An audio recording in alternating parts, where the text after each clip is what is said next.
Are you stuck in the same old routine at work? Do you find yourself hitting a creative wall, unable to see beyond your current perspective? It's time to break free and unlock the power of fresh perspectives.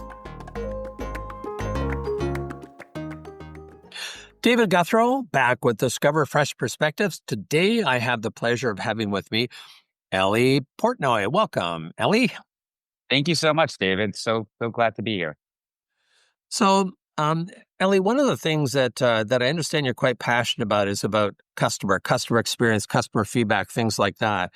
And, most people talk that it's important, talk about it. And yes, we have to do this. But I think that my sense is that you take it a little bit more seriously and have some tools and philosophies around how to do it right, how to do it in a meaningful way so it really adds value to an organization. So, and by the way, in the program notes, I'll be putting all your contact information or website in there as well, because I want to make sure people have an opportunity to access that. So tell me a little bit about your approach and philosophy around customers and customer experience. Yeah, absolutely. So I've never met a founder, a CEO, an executive who doesn't say they love their customers. And I've never met an executive who doesn't think they know their customers. But I find that all too often it's lip service. All too often it's just something people say and they might even believe, but they don't actually walk the walk. And the reason I say that is because when I ask them, okay, you love your customers. How do you listen to those customers? What do you do? And what systems do you have to be able to make sure that you are actually capturing the voice of those customers? Most of the time, if not all of the time, they stumble. They tell me some variation of an answer that sounds like, well, I talk to customers all the time. I try to go on calls. Like, how many?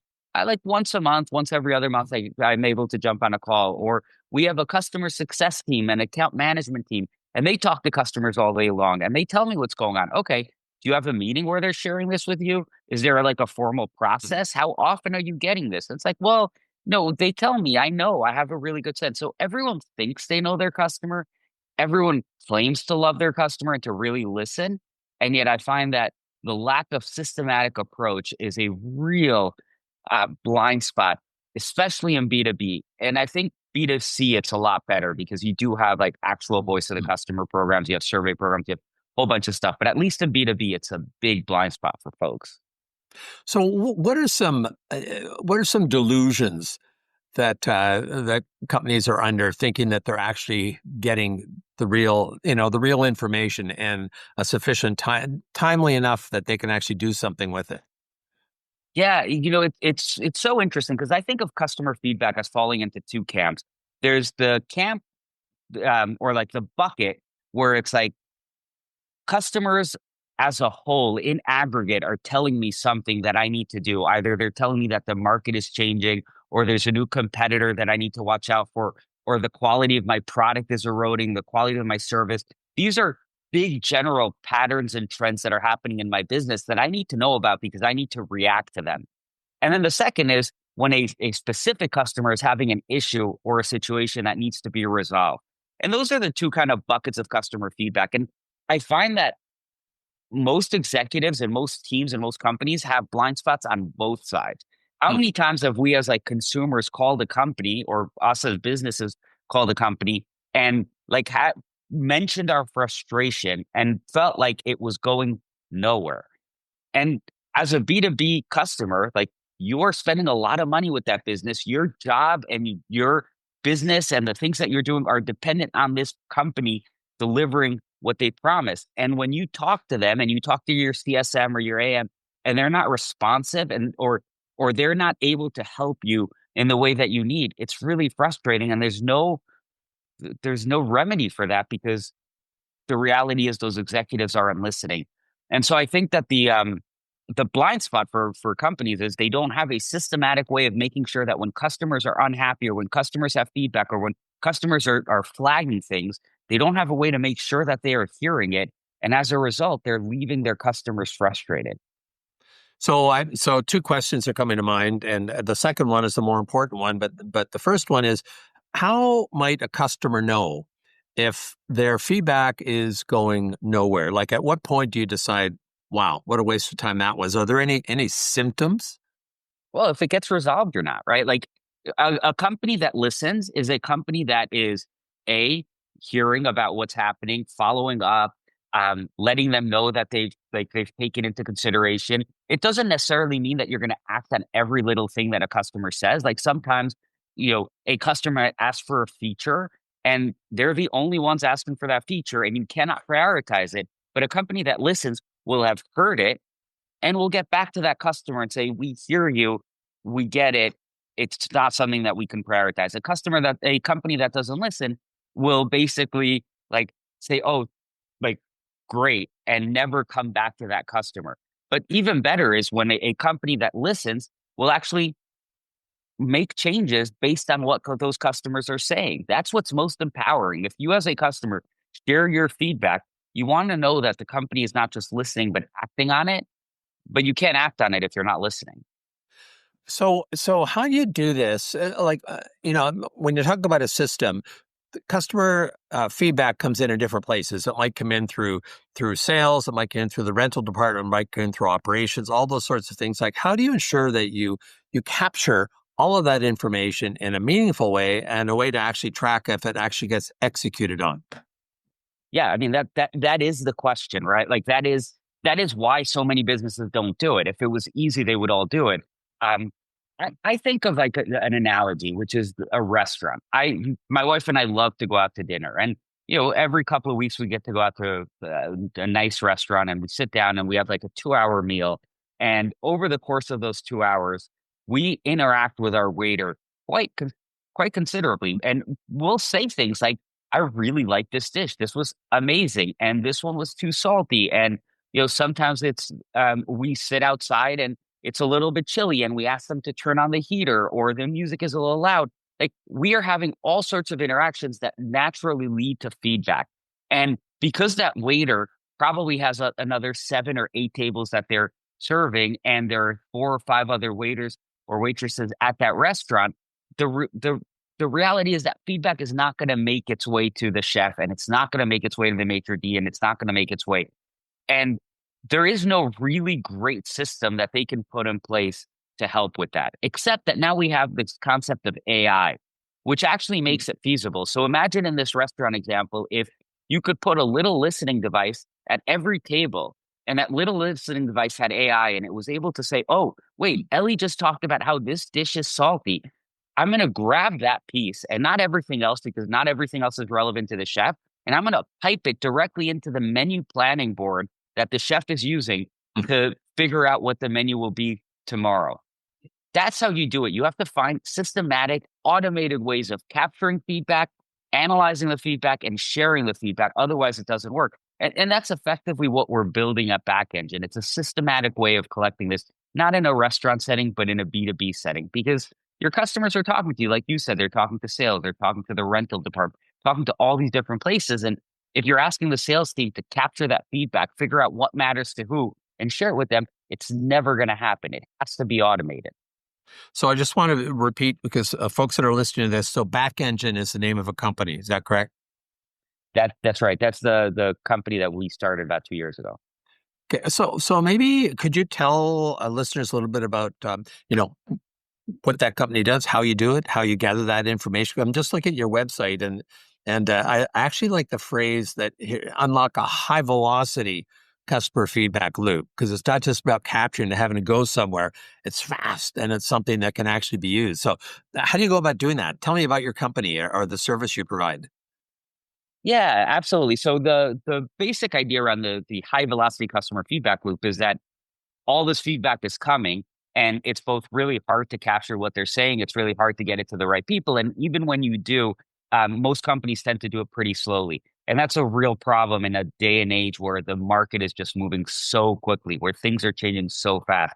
And so what we wanted to do was create a systematic, automated program for businesses where it was literally, 15 minutes setup, and then you've got this system that just captures everything and routes it to the right person. So the way it works is you connect your tools. So if your sales team is using Gmail to talk to customers, or they're using Zoom or Gone, and your account management team is using these other softwares, you just connect them all to us. And then we use our AI to analyze every single customer interaction, find out what it is that those customers are saying, who it matters to, and then we automatically route that feedback directly to those people. And then on top of that, we have all sorts of customer intelligence to help you understand just broadly the thematic things that are going on in your customer base and the changes that are happening. So you mentioned AI a little bit earlier with the restaurant. I can see that particular way. People might be concerned about if it's picking up what they're saying, but how do you handle um, privacy and ensuring that you have data integrity and all that that kind of stuff. Especially with AI, people are, I wouldn't say overly concerned, but very concerned about that. So how do you alleviate their concern about that? Because it sounds like a really powerful tool. Yeah, and I think the question around security and privacy is really important because um, the way I think about it, the restaurant analogy is a good analogy to help explain like how it flows. But in a restaurant, no one would be expecting a listening device at their table, Mhm. and that would be incredibly problematic.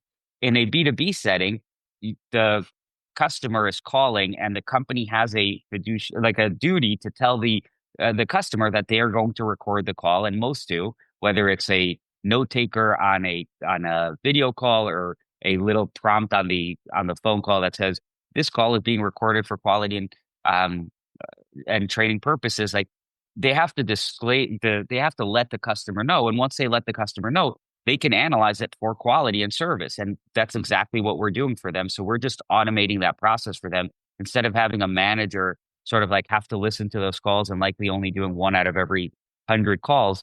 We'll automatically do it through AI. But the consumer has to know that they're sharing the data with the company and that the company's going to analyze it. And then we're not doing the recording, we're analyzing the data that's already being recorded. Okay.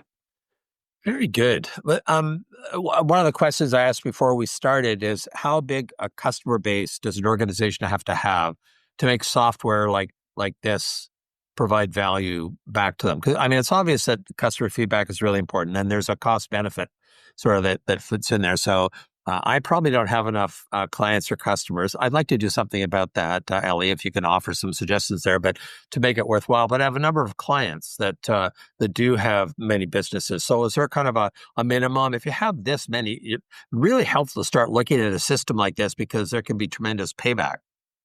Yeah. We've seen it starts at around 50 customers because that's when you have enough customers where the executive team, the founder, they can't be on every customer conversation. They don't know every customer intimately well.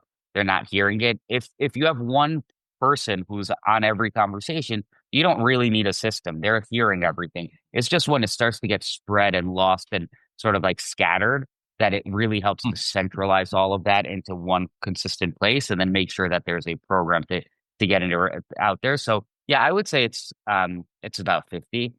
I would also say that I think I think a lot of us understand intuitively the power of customer feedback and listening to their customers. We actually did a study on it. We surveyed 150 B2B businesses to try and understand what we basically asked them two questions or two sets of questions because it was about 40 questions. But one set was, how are you guys collecting customer feedback and what does that look like and what are your practices? And we use that to basically put them into one of four buckets, like from very beginner, nascent, all the way to experts at collecting feedback. And then we looked at their performance. We asked them a bunch of questions around their performance. How fast were they growing? What was their net revenue retention? What was customer churn looking like? Competitive win rates? And what we found is that there was a clear correlation between how well a company did at collecting customer feedback and its performance on pretty much every metric from Mm. like sales to retention to competitive win rates to product launches. And so it's incredibly meaningful. One statistic that actually really moved me is that a company that has a strong customer feedback system is going to significantly outcompete its competitors 6.5 times more often than a company Wow. that has a very weak Huh. um, customer feedback system. And I guess these days, where margins are really skinny in a lot of industries, and people talk about service as their main competitive advantage. Things like this can be a matter of survival. I think so. I absolutely think so. It's the world is changing so fast. It's so fast and things are evolving. And whether whether your market is changing or there are new competitors, new nimble competitors, or even your customers are changing, like not recognizing that quickly is Hmm. potentially catastrophic. I have a friend who told me they run a customer success team at a big company, and they said, we talk to customers all day long on the CS team, and we realized 18 months ago that we didn't have product market fit anymore, that our customers no longer needed what we were selling. And it took me 18 months to convince the rest of the executive team because they're just not listening to these customers. Yikes. Yikes. So I don't want to dive too deep into that. I kind of do want to dive too deep in it, but, but not for this podcast. So one of the things I'm curious about, so as part of what you track, so you can collect this customer feedback, but the percentage of requests that are acted upon, like, is there any way to track the follow through? Because one thing to gather it, as you know, it's so what you do with that. So do you track that as well? We absolutely do. And so when we basically um, create um, two types of situations, if you will, out of the customer feedback. So as we're going through it, we're looking at it and we're finding, whether it's product feedback, all these different types of feedbacks. But we ultimately determine, is this a case? And a case is basically something that needs to be resolved for that individual customer, or is it a cluster? And a cluster is basically there's lots of people who are having the same issue. And Interesting. once we create a case or a cluster, that means that we got feedback that actually needs to be responded to. And we basically track it and we give you a dashboard so you can see these are the number of open cases, these are the number of open clusters, this is the status, and we're automatically figuring out the status um, because we're collecting all of the information and all of the interactions with those customers. And anyone at the company can basically say, this case or this cluster is important to me. I want to hear and I want to observe any update that happens to it until it gets to resolution. And Okay. that means that you're creating like that full feedback loop from customer says this to internalize it, we do something about it, and we let the customer know we heard you and we solved it, or we heard you and we're not solving it. But there's full accountability throughout the entire system automatically. So one of my clients would love to hear this because the focus in his organization is 100% accountability, 0% blame. And it's Yeah, one thing to like to say it, but how do you actually implement that? So sure thing. so does your system track, for example, that or is it the customer system that tracks? So uh, request has been received, acknowledgement has been sent out, phone call has been happened. So it tracks the different steps, or is it just comes in and then boom, we've addressed it? No, it's tracking the full workflow because a lot of times an issue takes a while to resolve. It's not just like a single action. And so what we're looking at is, um, okay, this case came up, and you know we let the customer know that we are looking into it, and then we got back to them with some questions, and then they came back and they said this, and then we gave them a timeline, and they complained that it was too long. Like that all matters. And part of listening to the customer isn't just, did you resolve or not? It's how did you manage the resolution as well? And so being able to track that across the board is, I think, a really important part of listening. Kind of reminds me of many, many years ago, Jan Carlson, who I think was the CEO of SAS, talked about moments of truth. And any one customer complaint or inquiry, there's multiple moments of truth, and how they're handled through that. So that's pretty cool. Um, I had another question that's totally. Oh yeah, so a lot of organizations have their own enterprise systems that do this sort of thing, like does yours have to replace what's in there or could it integrate with it? And this is kind of a two-part question because the other you said that you could track what comes in through example through Zoom or phone calls or whatever. Like how many different types of input can it capture? Oh, we're trying to build a 360-degree view of the customer. So that means being able to capture any place that a customer is speaking to the business. So we have like 30 different integrations, and we have a dedicated engineer that spent all day just building new integrations day in and day out. And and so we'll connect to whatever tools we need to make sure that we're capturing that. But it's also part of the value proposition. The value proposition is that 360-degree customer, and it's also that I mentioned it before in the example with the restaurant. How cool would it be if the feedback about the menu item went all the way into the menu planning board that the chef is using? We connect in a bi-directional way. So if you want to feed some of the things that we're hearing directly into Salesforce or HubSpot, we can do that. You want to feed it into Slack, we can do that. So there's a push element that's really, really important to us.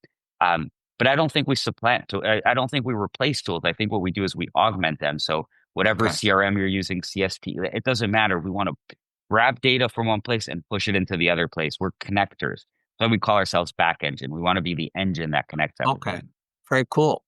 Slightly, actually, a slightly different question, totally different question. How did you come upon, like, how did you land on the customer experience and the value of the customer relationships for a business? Like, did you start out as a professional tennis pro and then through some weird thing ended up? Like, what was your path to get here, Ellie? I love that question. No, definitely no tennis in my background, or at least not any good tennis. The My background is I've been doing startups for a really long time. This is my third venture funded startup, and the story was always the same. I would build a company, and the only way I knew how to build a company was not through this great idea that I would have as a light bulb moment in the shower. It was rather a very bad idea that I had to refine over a long period of time by listening to customers. That was the only way I could build a business. And so I did that the first time. I came up with a bad idea. I refined it, just talking to customers. And eventually I was able to get to a good idea and built a nice business. And then when I sold that one, I started my next business and the same trajectory, bad business, lots and lots of listening, and good business. And the other thing that I found across both businesses is once we had a good idea and we were building a good idea, the only way I knew to figure out how to grow the business was to listen to customers. What products should we enhance? What do we need to fix? I had a saying that it was a part of our core tenets is we build 20-year relationships with our customers. We're not in a cruise ship where we're going to see someone for 7 days, never see them again, which creates certain types of behaviors. We're in a long-term relationship. That means that we are always going to focus on creating value, not extracting value, and we're going to listen to them because that's how you build great relationships. It was always part of my DNA. My frustration was it was really hard to implement because we didn't have a system. So no matter how much I tried and how much I invested and how many calls I personally joined, I never felt like I was fully able to live that ethos that I cared so much about. And so when I sold my second company and I started to think about what was next, it was just a gravitational pull towards this problem because I felt like AI could finally solve it for me. And it was something that I wanted. And so this is just something that I'm passionate about. The other thing I'd add is the company that acquired my last company is Medallia, which is a voice of the customer tool. So Oh, they build customer feedback mostly for B2C businesses, but I got to see just how incredibly powerful it is to actually build a system to capture feedback. And I thought, man, this doesn't exist really in the B2B world. I think there's something really powerful that I can do here. I absolutely love the organic way that all this came about. I think that's fabulous.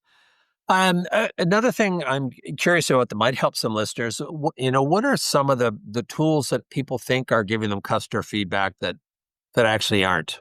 Because there's some standard tools that people use. This is a measure. And it's kind of like, yeah, you got a number, but it's not really giving you any meaningful information. Like, what are some things that you think people should? But actually, here's the two questions I'm going to ask. That's one of them, and the second one is, how does AI support this kind of work? So the first one is, what are some? I don't want to use the term delusions, but I kind of do want to use the term delusions. That clients or customers are under thinking that they're actually capturing something that's going to make a difference for them. Yeah, well, I think that's a really great question. So historically, when companies want to listen to their customers, they do the things that we talked about, but they'll also do some surveys. They'll do like Net Promoter Score or NPS surveys. And I think in a consumer world, that makes a tremendous amount of sense. I think in a B2B world where most companies have, dozens or hundreds or even thousands of customers, and you're going to get a 5% response rate on your survey and you're going to send it once a quarter, you're going to get a number that's going to be a tiny fraction of what your customer base is actually feeling. And beyond that number, you're not really going to get anything of substance. You're not going to know, okay, so they gave me a 32. Is that good? Is that bad? Why? What do I need to fix? What do I need to change? That's not listening to customers. That's basically giving yourself a grade. Right. Um, it's like the way I think about it is like it's the difference between using a thermometer to tell you if you have fever or not, or like actually understanding what the like why you have fever and what you should do about it. And so to me, like that's not sufficient. In B2C, it's different because you have enough consumers. You're talking about millions of consumers that if you get a fraction of them and you just have a few questions beyond that, you're going to get enough. But in B2B, it really doesn't work. And so yeah, it's still worth doing. It's still worth getting a grade, but I would focus on understanding the root causes before I focused on a grade. Then that's probably a good lead into how the heck can we use AI? Because I know a lot of companies say, oh, we really have to get on AI. And they have a presenter come in and talk about AI. And then you come back a year later, and it's, yeah, we really should get on AI. How does AI support the work that you're doing in a way that makes it so much better, so much more effective for customers? A really good question. AI, I think, is one of the most misunderstood technologies. Um, we all get to use like ChatGPT or whatever tool we're using, and it's fun and whatnot. But I think what people don't always see is just how powerful it is at synthesizing data.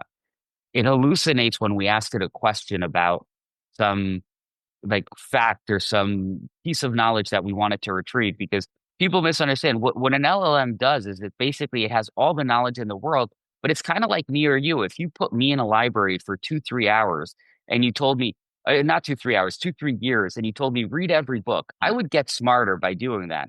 But if you told me at the end of those 2, 3 years, what happened on chapter 3 of this specific book, there's no way I'd know. There's just no way. So I'd hallucinate, especially if I was trying really hard to sound smart.